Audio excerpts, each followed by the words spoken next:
Welcome to the Divorce Survival Guide podcast, where we have open and honest conversations about co-parenting, separation, divorce, and the hardest question of all, should you stay or should you go? I'm Kate Anthony, your divorce survival guide, and I'm here to help you navigate some of the roughest waters you've ever swum in and answer some of your toughest questions. I've been to hell and back, and now it's my mission in life to help you get to the other side of this process with your sanity and your heart intact.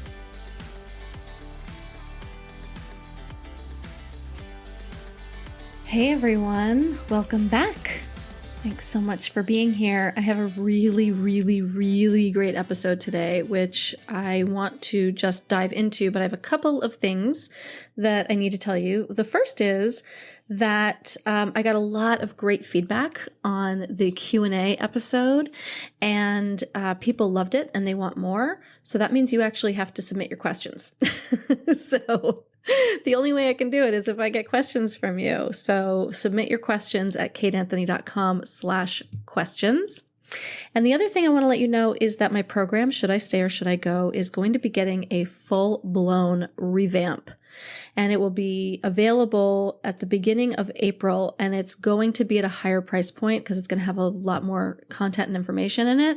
So if you've been kind of like on the fence and you're like, should I pull the trigger? Should I buy it or should I not? And you want to lock in the lower price of $497, then you should do that very soon. And don't forget, we always have a payment plan available for you. All right. So today I am so incredibly excited and honored that I was joined for this conversation by Leslie Bennetts.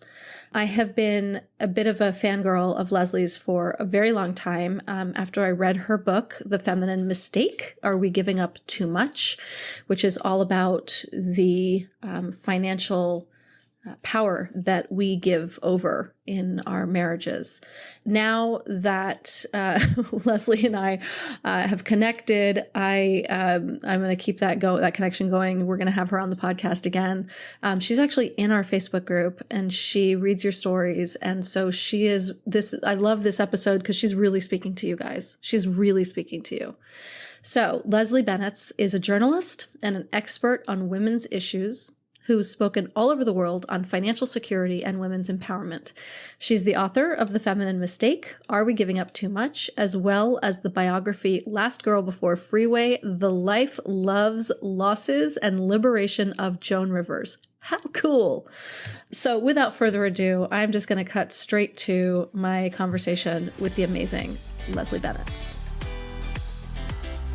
Leslie Bennetts, it is such an honor and such a privilege to have you on the Divorce Survival Guide podcast today. Thank you so much for joining me. I am very pleased to be here. Oh, where to begin? I think one of the things that you and I have spoken about before is your book, The Feminine Mistake, which you wrote how long ago now? It was 15 years ago. And what is so shocking to me is how much hasn't changed, you know? I mean, I wrote it but it came out the year before the crash of '08, and the economy had been very good, and women were leaving the workforce for the first time in decades. The women's workforce participation was dropping, and the mainstream media, of which I've been a member my entire adult life, was promoting this idea of the opting out revolution, you know, just go home and be a stay-at-home mom and it's so great and you don't have to have the stress of juggling work and family. And I was old enough at that point, I was in my 50s, and I had started to see how this actually works out over the long run for women, and that it's a disaster, you know, and that you raise your kids and then you can't get back into the workforce to earn, you know, a living that will support you. And with women living longer and longer, I thought this is going to be a catastrophe. So I wrote the book in response to that. And it's just shocking to me that 15 years later, this problem is not only not any better in terms of remaking our world to suit the needs of women and children and families, But in a lot of ways, because of the pandemic, it's worse because of the pressures on women that have been, unprecedented. So. Do you have the stats at your fingertips of the number of women or the percentages who have had to opt out of the workforce in the pandemic? Well, they were saying, I think of 5 million or something. It's very hard to tell right now because, one of the things that has changed in the last few years is the gig economy. So there's an awful lot of people that are working in different ways that aren't necessarily showing up in the, full-time participation in the labor force statistics. But the problem is that, there was a study a couple of years ago that showed that, the majority of the American people don't have $400 to tide them over an emergency, whether it's medical or anything else. And it's also the case that most people don't have retirement savings. And when my grandmother was born, women's average lifespan was 40 in America. And I went to a graveyard in Utah where my mother's family came from. And there were, many generations of women who died in childbirth at 39, giving birth to their 7th child. So if that was going to be your entire life, it was not a bad bet to say you were going to get married until death because you were going to die early. But, my closest male friend just spent the weekend celebrating his mother's 106th birthday. And they're estimating now that at least half of today's kindergartners are going to live to be 100. So if women have a lifespan of 100 and our blueprint for their lives is to find, Mr. Right or Prince Charming, and he's going to take care of you forever, this is going to be a catastrophe. And we're still encouraging women to make all of these very selfless choices, self-sacrificing choices, which they perceive as being for the, best for their children and their families. But when I wrote The Feminine Mistake, the average age of widowhood in America was 54. I think it's 58 right now. But it's going to go down because of the pandemic. And women think that being widowed is something that happens when you're elderly, but statistically it's not. And also by the time women hit, there's just been this incredible boom in what they call gray divorce in the last 20 years. People did not used to get divorced at 60 or 65 or 70. And now people get to this age. I mean, I'm a boomer, and they look at each other after 30 or 40 years of marriage. And one of them says, well, if I live to be 100, I don't want to spend the rest of this time with you. And somebody's out the door. So if like 40 more years? Yeah, Ooh. Right. It's a long haul. I mean, my friend whose mother is 106 was widowed 40 years ago. And she, and she had one child and he went off to college, I don't know, 50 years ago or something. Right. And so if that's your only plan for life, the Stanford Center on Longevity just did a big new report on aging, and our blueprint for women's lives is catastrophically antiquated. And it basically just sends us headfirst into the buzzsaw. And I think everybody in your community has discovered this the hard way. Many of us learn these lessons the hard way. Absolutely. So we need a new plan is one of my main points that I always try to make to people in this culture. We've got to stop telling girls that marriage and motherhood are the answer.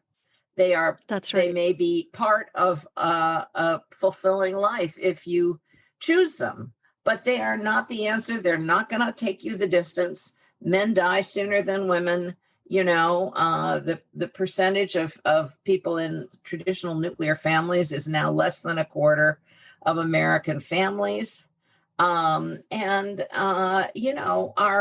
ideas are just hopelessly obsolete in terms of the realities that women confront in today's world, and your children's welfare. I mean, if you can't afford to buy groceries and pay the rent, it doesn't matter how available to them you are. You're not able to take care of them adequately. So Right.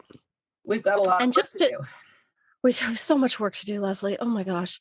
So just to clarify, The Feminine Mistake, for those those who have not read it, although it has always been on the official Divorce Survival Guide book list. But for those of you who haven't read it, the mistake is economic dependency.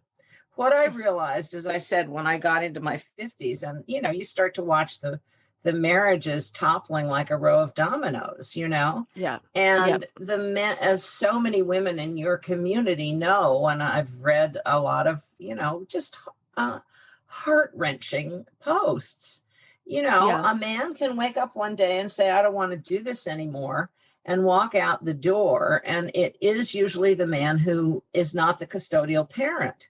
And the woman gets left taking care of the kids. Been out of the workforce for any period of time. She just has a horrifying challenge in front of her. Often no way to support herself, not only in the present, but going forward.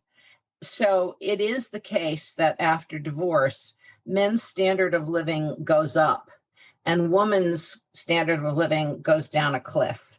And so what does that tell you about the fairness of this system?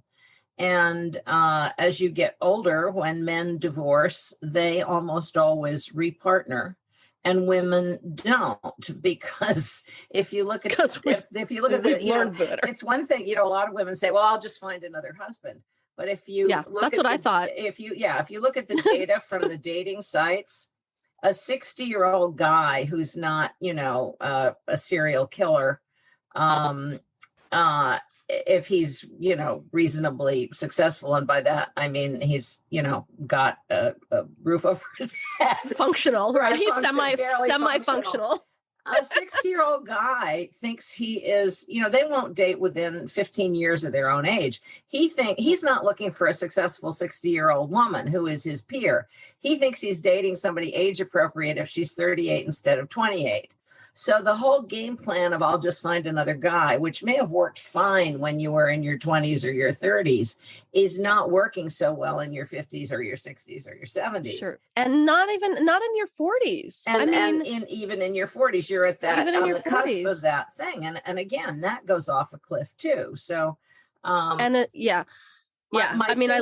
single favorite piece of data that I've probably ever seen, the guy who founded OkCupid got the data from all of the dating matchup sites, and he wrote a bestseller. I think it was called Dataclysm. But there was this great finding, which is if you make a graph of the people that men and women are attracted to. If you have women and they go from the age of 20 until, 80, the men they're attracted to are within a year of their own age. So it goes up right in tandem with the woman's age. With men, starting at 20, men are most attracted to 22-year-old women. And if you plot this on a graph until they die, your 90-year-old still wants a 22-year-old woman and thinks he deserves one. So the men's, interests never. Where does this come from? They don't grow up. Patriarchy. I mean, they have a sense of entitlement. They're, a guy can be, short and bald and fat and poor, and he still thinks he should have a supermodel, who looks as if, she used to be a Victoria's Secret angel. So, go figure. But it is a sense of entitlement. And it really is a problem for women because I was a reporter. My career was divided between the New York Times, and then I was at Vanity Fair for many years. And a former colleague of mine, Nancy Jo Sales, published a book last year about the dating apocalypse, and her contention is that online dating has been just a catastrophe for women because men have this endless sense that there's somebody better around the corner. Always something better. Always something better. That's right. Never have to make a commitment. And so, the marriage rate is dropping precipitously in most of the Western industrialized nations. There are, monogamous lifelong marriage hasn't necessarily worked very well as a model for a lot of people. It could use some tweaking, but for the women who still want that, it's increasingly hard to find men who are sane and decent who want that kind of a commitment, let alone who want to be monogamous, So there's an awful lot, there's this terrible mismatch between what women have been socialized to want and expect, and to some extent what they need, because, raising a child alone is very difficult. You do need a lot of different kinds of support that we don't get in this country, because the labor force was built for men who had stay-at-home wives to take care of everything. And obviously women who are single parents do not have that. And even working married mothers, don't have that. It's like, where's my wife? Nothing has kept pace with our needs. Right. And also, by the way, I would say that yes, our labor force was based on that, but we could barely afford that now. Nobody can live on a single income unless a guy is, super high earner, and they are more likely to leave their wife for a younger trophy wife at a certain age. The revolution in, divorce litigation, and the equality revolution. 50 years ago, a woman who was they used to call them a displaced homemaker. Let's say you were married, you raised the kids, and your husband dumped you in the divorce revolution of the 70s. Well, you would still get alimony back then. And if you had a really good, tough lawyer, maybe you'd get lifelong alimony. But after that, the courts started looking at this and saying, well, you have an education, you could work, and the husband would have to pay child support, but only till the kids were 18 or whatever. The judge would say, well, I'll give you 2 or 3 years to get back into the labor force, and then you have to support yourself. So if you got dumped at 50 and you couldn't get a job above a minimum wage level, and you were living at a much higher standard of living when you were married, you look at that and you think, how can this have happened to me? Why didn't anybody tell me? So the reason that I wrote The Feminine Mistake was to say, look, the risks of economic dependency are enormous. And basically, when women give up their careers and drop out of the labor force, they're essentially playing Russian roulette, not only with their own futures, but with their children's welfare. Because if they, an awful lot of men, the majority of child support cases in this country are in arrears. Men just don't pay what they're supposed to pay. Women don't have a lot of recourse. And then the future starts to look very bleak. There's a reason why people are making movies like Nomadland about, older women who are living in their van, or, there's an awful lot of people out there. Several years ago, I wrote a column. Somebody had done a study saying that the majority of women over 60 have to choose between food and the medications they need because they can't afford both. And so you look at this stuff and you say, what's wrong with this picture?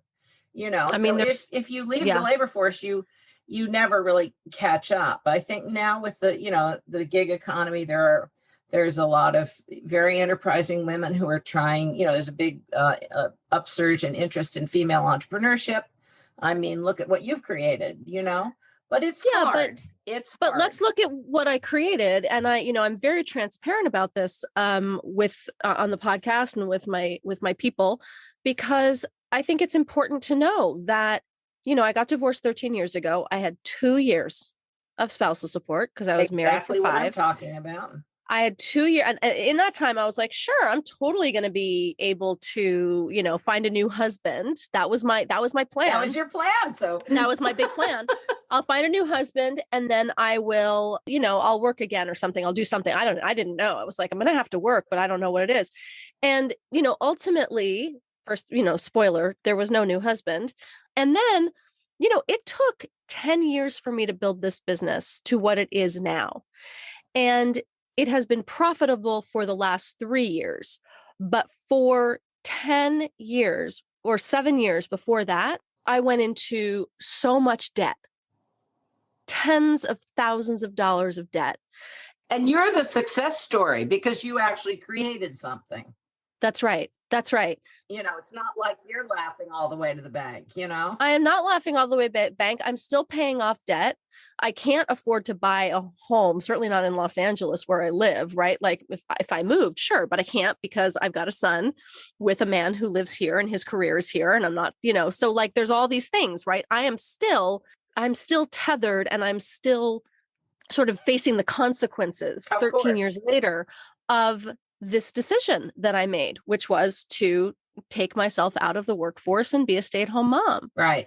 Many women in their divorce decrees, they stipulate you can't leave the state, you can't move out of state for 18 years until your kid is 18 or whatever. I mean, it's not even necessarily an option. My feeling about all of this was, you sort of feel like Paul Revere, somebody's got to warn people, When I published The Feminine Mistake, I thought I was very naive.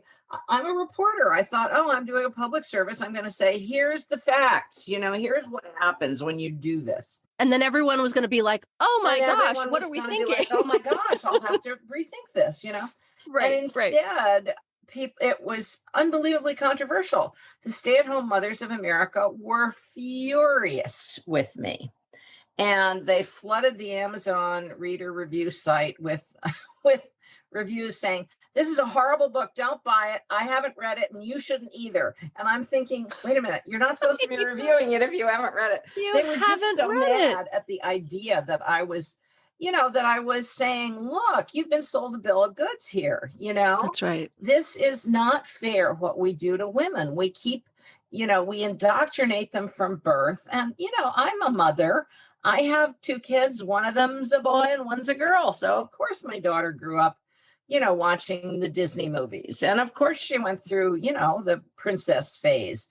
So we're essentially the culture by osmosis. There's chick lit, there's chick flicks, there's all these things basically telling them that you will find true love. And that is fundamental, the answer for women. For men, we're promoting the idea of freedom and achievement. We're saying to men, go conquer the wilderness, go into outer space, cure cancer, do all of these things. And with women, we're basically offering a vision of domestic life, and we're applauding their self-sacrifice in giving up whatever goals they might have, whatever talents they might have wanted to explore in favor of their perception of what's best for their family. But we're not telling them that if they do that, as I said, it's a game of Russian roulette. That's right. If there are 8 chambers in the gun, I don't know how many chambers there are in a gun, but let's say there's only 1 bullet in there. If you're the one for whom it doesn't work out, that's a tragedy.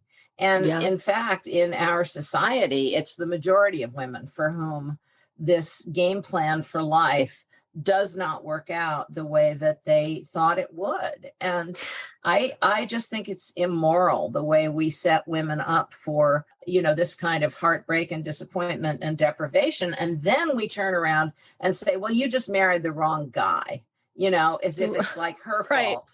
Well, you should have picked better. You should have picked better. That's right. As if you can predict when you marry somebody what they're going to be like in 20 or 30 years.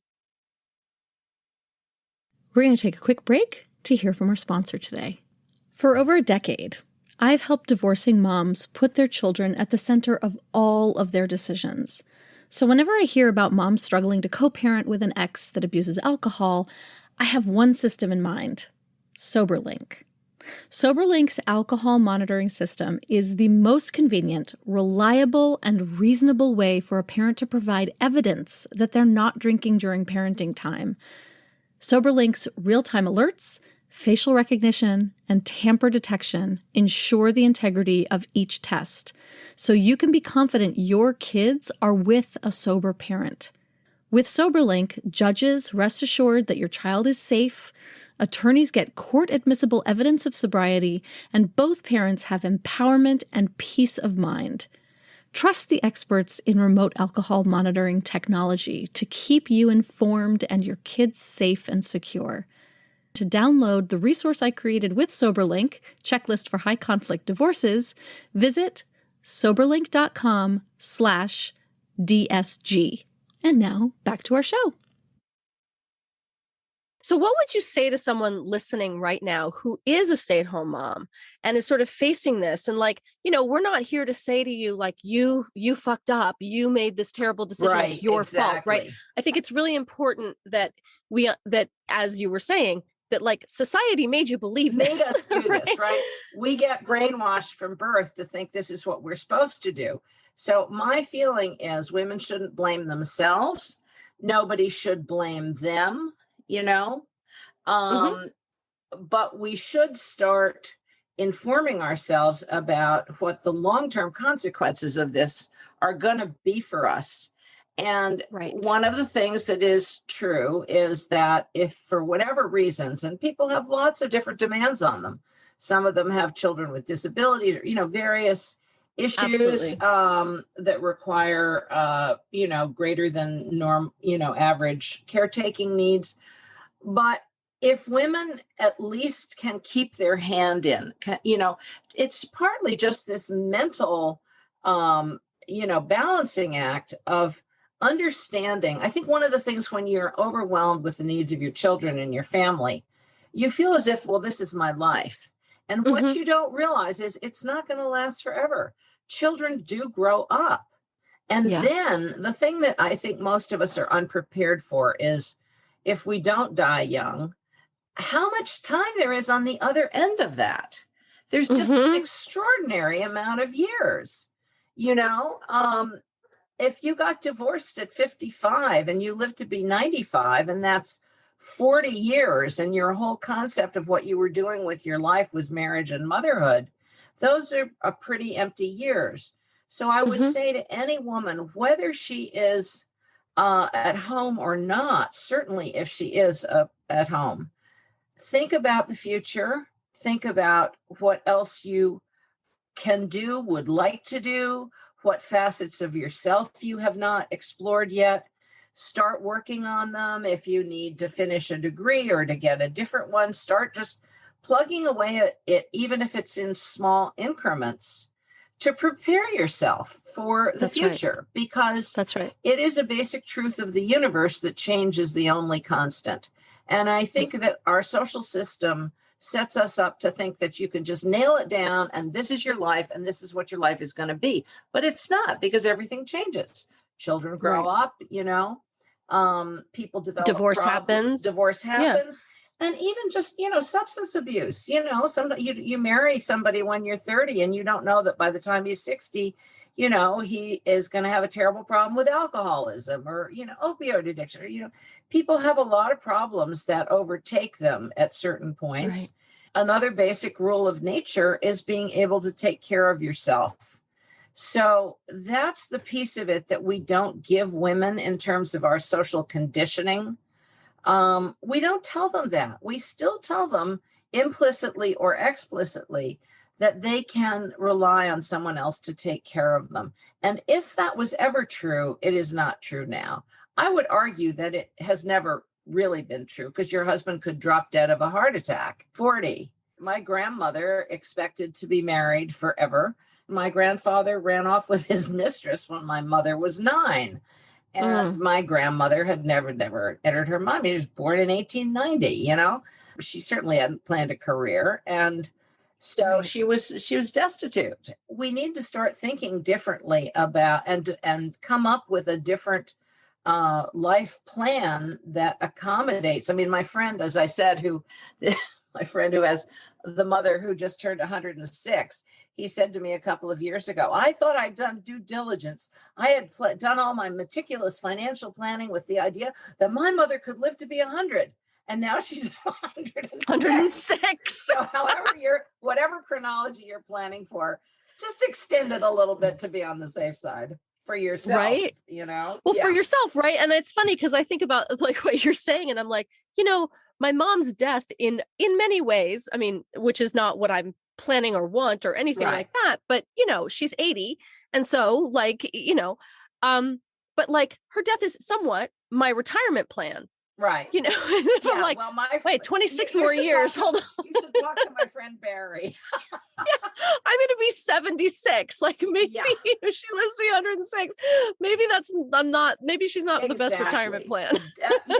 My basic motto is don't count on anybody else, not your parents, and also your parents, given how much health care costs and the cost of, end of life care, an awful lot of people think they're going to get money from their parents, and their parents run through it all before they die through no fault of their own. But, stuff happens.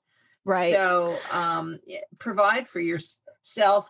Also, your children, if you end up being a financial burden on your children at a time when they're trying to develop their own independent adult lives, they're not going to be thanking you for being home to make cookies for, the school snack of the day. That's right. Of course, back when they were going to school in person, right. Which I assume that at some point they will again, reliably. But, they're going to be saying, why didn't you plan better? God knows I've interviewed countless young adults who are furious with their mothers for not having thought this through.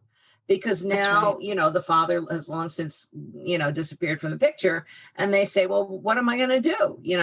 Am I going to say, oh, well, I don't care if you end up in the gutter. I mean, they love their mothers, but this is not what they wanted either. So, women have got to take responsibility for their own destinies is my bottom line. Yep. And listen, there are so many, I think about my mom, who's a single mom. My parents split up when I was 11 months old and my mom was a single mom in New York City, at 31 with no family in the country and no support system. And it was hard. She put herself through graduate school. She got eventually got her master's, then her PhD. She became a full professor. But this was like a 20-year journey of her. Yes, exactly. Having to, right. And it wasn't that she was relying on my father to be her income, by the way. She was not a stay-at-home mom ever, but they were both actors. So, right. And also, the question really is, a lot of women, to some extent, they delude themselves because they think, oh, well, I do X, but they don't really think, if I had to, starting tomorrow, take care of myself and my children, I can earn alone. Could I do that? And if the answer is not yes, you've got to put some serious thought into this. It's also the case that most Americans do not have very much life insurance. So a lot of the time, if a man dies, there's absolutely nowhere close to what a woman with young children is going to need in order to finish raising them, God forbid, educating them, Sure. Yeah. Like $100,000 is that's going to be maybe a year. And right now, this morning's headlines were all about housing costs skyrocketing all over the country. I think that it's just critical for us to, it's like waking, it's like we've all been trained to be Sleeping Beauty. We just are if we believe the messages of this culture, we're in this, we may be hardworking moms. It's, God knows, it is not easy to, raise kids and manage a household, but there are parts of life that nobody gave us the memo that we were going to have to deal with, that we are going to have to deal with. The statistics about later years are shocking. The vast majority of men die with a partner.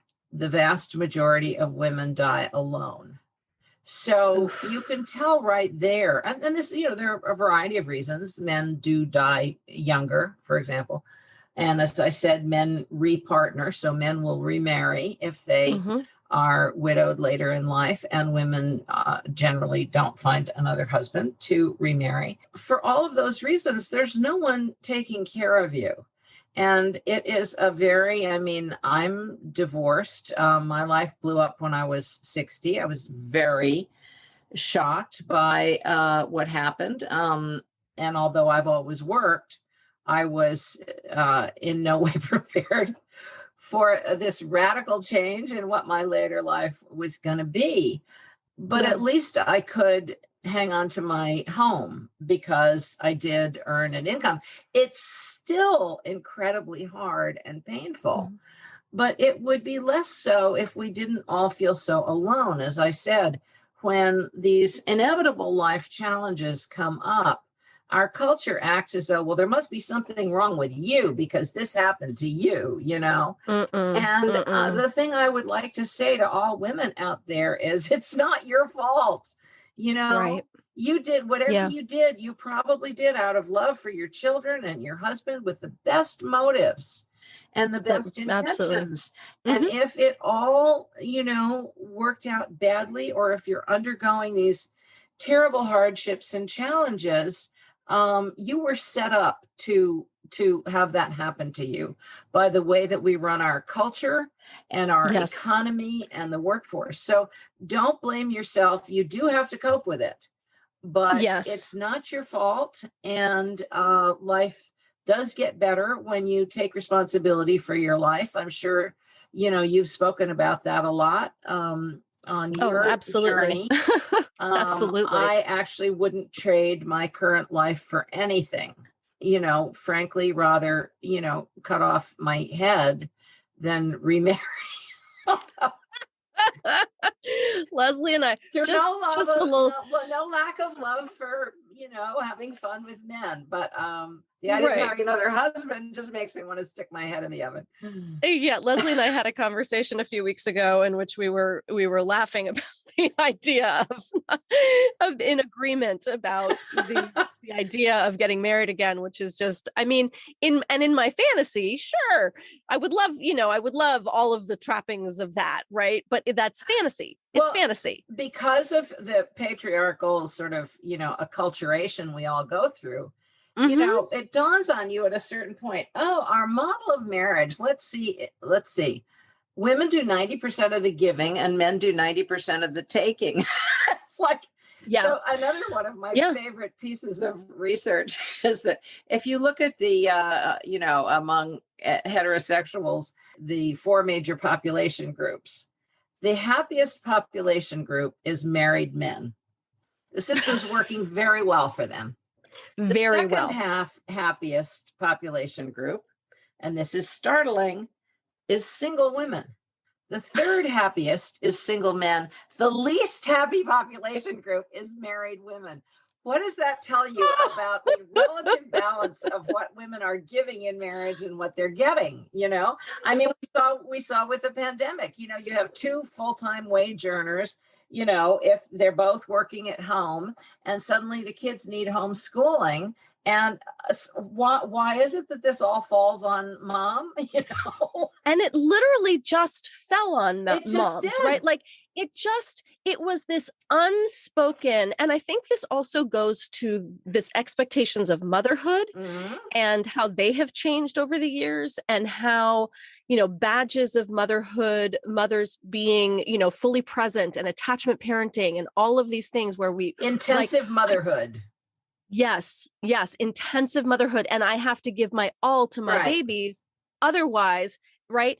And I think there's a balance. I think there's a yes and here. Listen, it's wildly unrealistic. One of the things that's true in modern times is working women today in contemporary times, let's say pre-pandemic when people actually left their house. But working women, contemporary ones, spend more time with their children than stay-at-home moms did when I was growing up in the 50s and 60s, because we have this sort of professionalization of motherhood, and we raised the bar so much on what's required.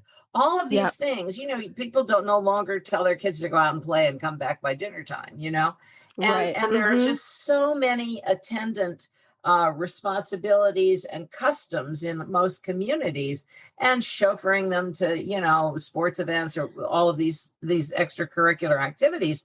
And it's so demanding of the mother.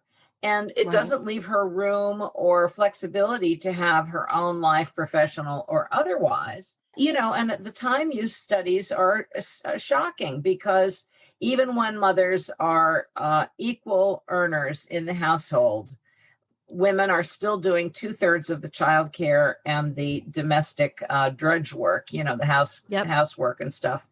And what's most disturbing to me about that data is that both men and women think that's about right. So we've so brainwashed women to think they should be giving more and getting less. That's right.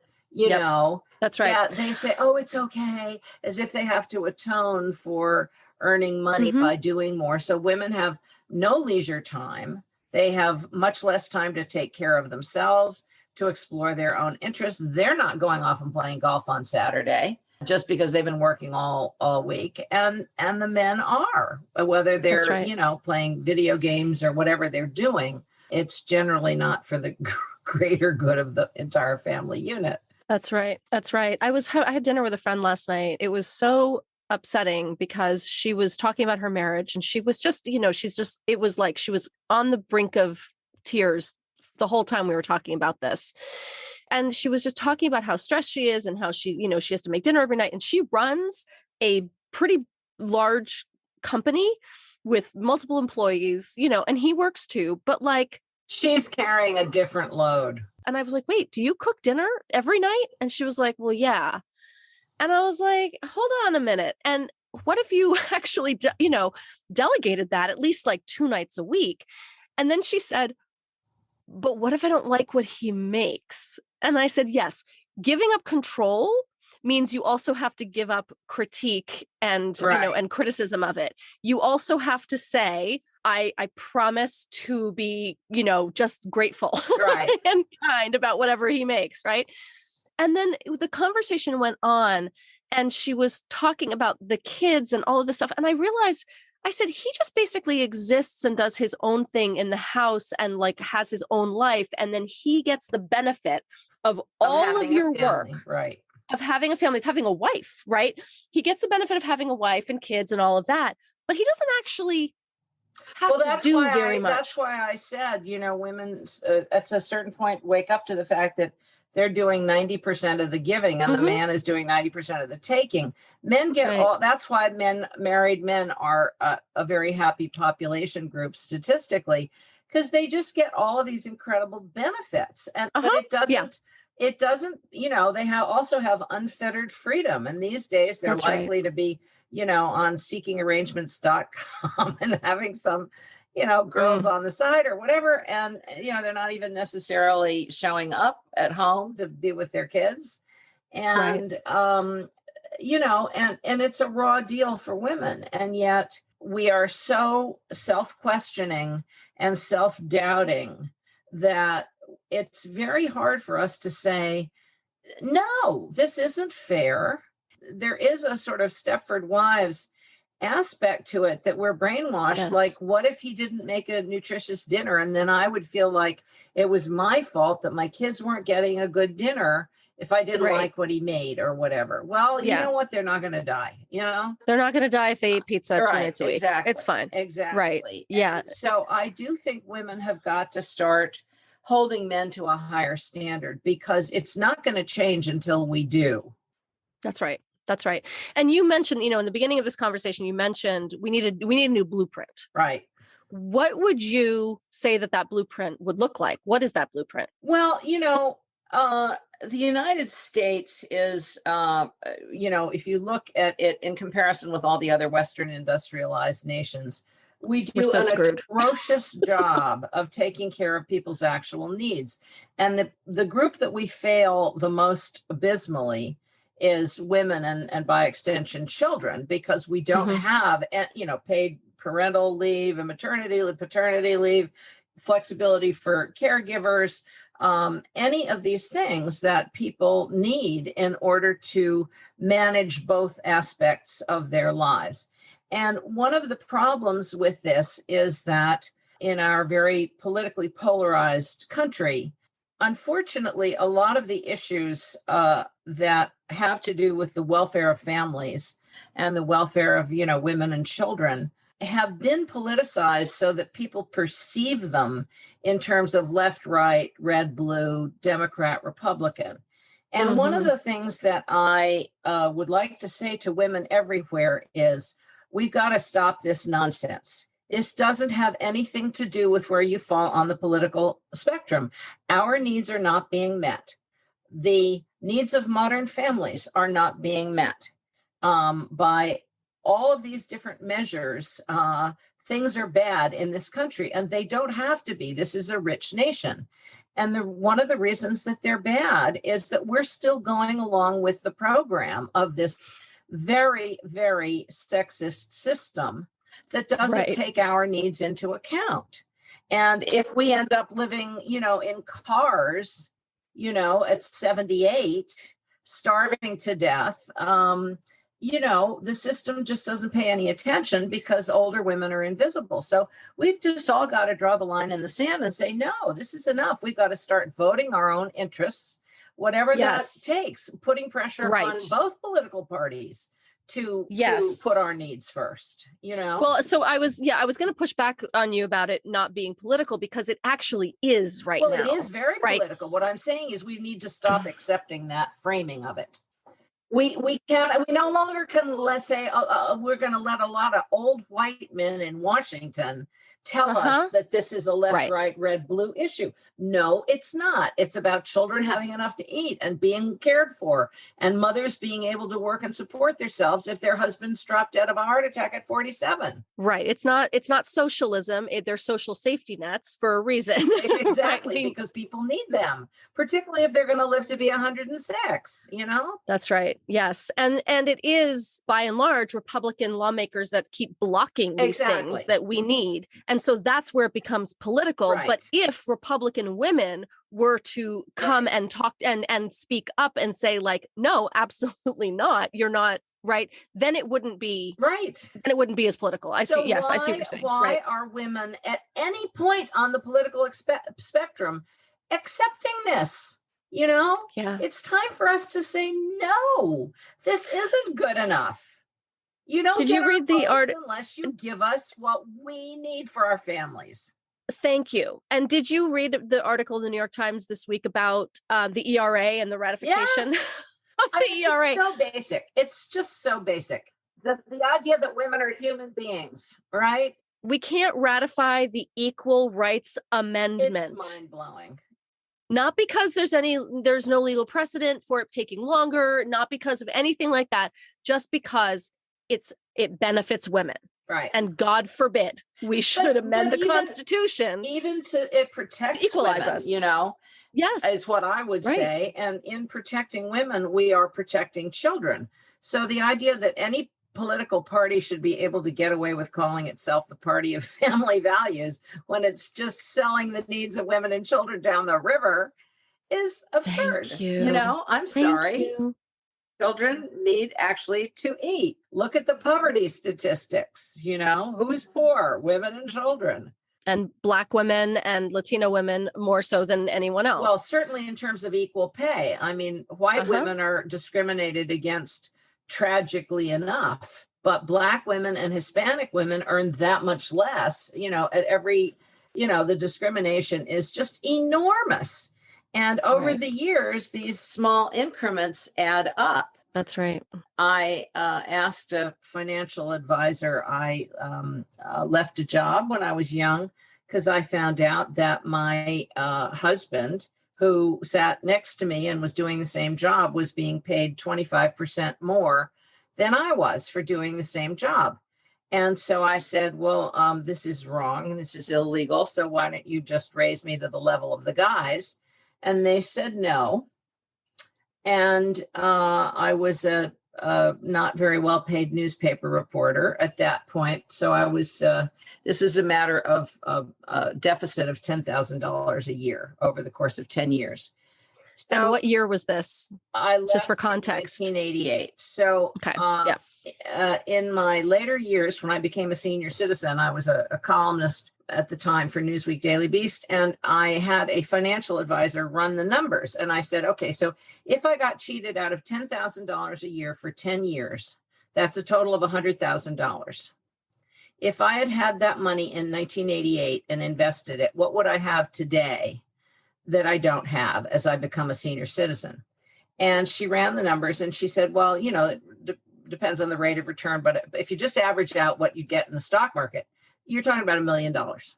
So women rationalize, oh, they're only paying me $2,000 or $5,000 or whatever, $10,000 less than they're paying that guy. But believe me, when you get to be 65 and you look at what Social Security is going to give you, particularly if you've had interruptions in your labor force participation, and you're going to have to live on that for the rest of your life, I don't know, an extra $1 million. An extra million sounds good. Wouldn't it? I sure was sorry that I didn't have that.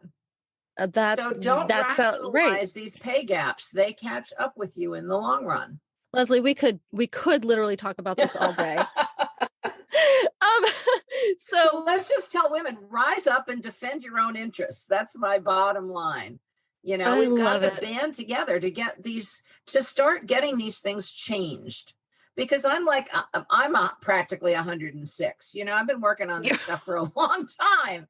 And it is very frustrating to look at it and say, oh my God, I can't believe we're still talking about these things. Why have we not fixed this? It's not rocket science. That's the problem. If all the other Western industrialized nations are doing a better job, I'm sorry, I'm not going to pick up and move to France at this late date just because, they have better policies. Why can't we fix things here?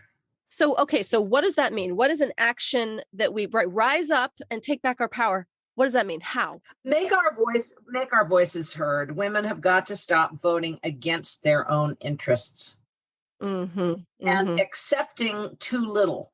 If you look at all of the things we've talked about in this hour, an awful lot of them are about women who are, as I said, we are brainwashed from birth by our culture to accept too little and not to say that's enough. That's not enough.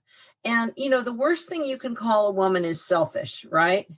We have this horror. That's right. We are supposed to be self-sacrificing and selfless in service of our loved ones. And it is not a bad thing for us to take care of our own needs. As I said, if only because our children don't want to be stuck with us as a burden on them when we get older. Right? Do this for their spend less time with them now, right? And then they won't have to take care of you later. It's ask for more because we are getting cheated. And we've accepted being cheated. And it's the same in the household. If you're doing 2/3 of the housework, even though you're also, a breadwinner, stop. Say to your husband, this isn't good enough. If you're doing 2/3 of the child care, there are still a lot of men out there who think they're doing their wives a favor if they take the kids from 2 to 4 on a Saturday and go to the park and they call it babysitting. Well, no, I'm sorry. It's not babysitting. It's parenting. And you signed up to be a parent. I do have some hope. I have 2 millennial children, both of whom are partnered. My daughter's husband is lovely, and my son was raised by me, a fierce feminist. So I have a lot of letters that his former girlfriends have written me saying, wow, he's so different from other guys. How did you do this? And I basically, my answer to that is I just didn't let him get away with all this nonsense, Yes. You are not entitled to be, spoiled and irresponsible just because you have XY chromosomes, Right. And, male body parts. I'm sending my son to Camp Leslie for the summer. I do my best. I do my best. The phrase "man up," but the other thing is, a friend of mine who's a gender studies expert says patriarchy makes men weaker, and I believe that's true. We've rigged the game on their favor so that the minute that you equalize things, they're complaining because they're losing these unearned advantages. So to me, the best thing we can do for our sons is prepare them for a world where these unearned privileges are disappearing. Yes. They're not going to be able to compete unless they realize that they too have to take responsibility for their lives. And that includes their family lives. We've all got to equalize things so that we're all able to function in a modern globalized economy that's changing very fast, which is a huge challenge for all of us. So let's get rid of all this gender stereotyping that holds us all back. Amen. Yeah. Leslie, where can people find you? Do you have your website or? Yes, they can find me through the website. I think it's leslie-bennetts.com. And there's a thing where you can communicate. I'm a complete idiot about these things. So I have to admit, my son, the tech guru, monitors it for me and sends me things as an act of kindness. I just think we should, the time of Sleeping Beauty is over. We all need to wake up and deal with the world as it is. And I'm horrified at the thought of living to be 100, but I'm trying to plan for it. Should I be that unlucky? I'm going to get one of those t-shirts that says live long enough to be a burden to your kids. Oh God. Oh no. Leslie, thank you so much for coming on. Well, thank you for what you're doing. Women need all the help they can get because the society we're living in does not give it to us. So we have to give it to each other. And that's my mission in life. That's all I care about at this point. As I said, we got a lot of work to do. Same. We do. We still do. Thank you so much. Anytime. Thanks for tuning in to another episode of the Divorce Survival Guide podcast. If you like what you hear, head on over to Apple Podcasts or wherever you listen in and leave me a review. And don't forget to follow me on Instagram at the Divorce Survival Guide. I'll see you next time, and until then, remember, you, my love, deserve to be happy.